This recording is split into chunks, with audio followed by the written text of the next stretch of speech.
hočeš nočeš, ženske so vedno neke gonilna sila, pobudnice nekih novih idej, izven okvirja in tako naprej, in potem moški gre v svojo jamo in razmišlja, razglablja, a je kaj na tem, ker če ne praviloma velja nek stereotip, da mamica lahko poskrbi za dojenčka.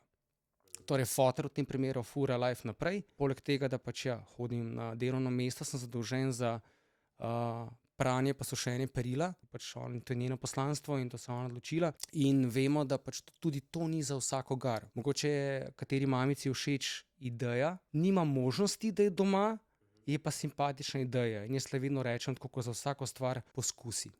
Itak se ne morejo poistovetiti, ker oni so pač sledili neki tirnici. Torej, rodiš otroka, po 11 mesecih ga daš v jasli, ti greš delati v globalni kapitalizem in življenje teče naprej. Vrtec, šola, srednja šola in odrasla doba, ne. Vrednote in ne moreš jih inštalirati vrednote v otroka, če ta otrok s tabo ne preživlja čas. S tem šolskim letom, torej z 2024-2025, pa so spremenili pravila igre.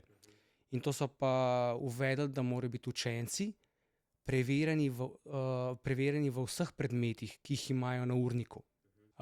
Ideja, ta zmotna, se ponuja, ne, pa cele dneve ležal tam, ne gledajo televizijo in tako naprej. Ne, v človekovi naravi ni lenoba.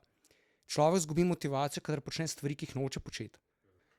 Prej kot se odmakneš od pritoževanja, stokanja in jamranja, zakaj je svet funkcionira, kot je, prej kot zavzameš držo, sprejetje situacije in iskanje od tukaj naprej kreativnih rešitev, prej se zgodi od rešitev tvoja lastna, no.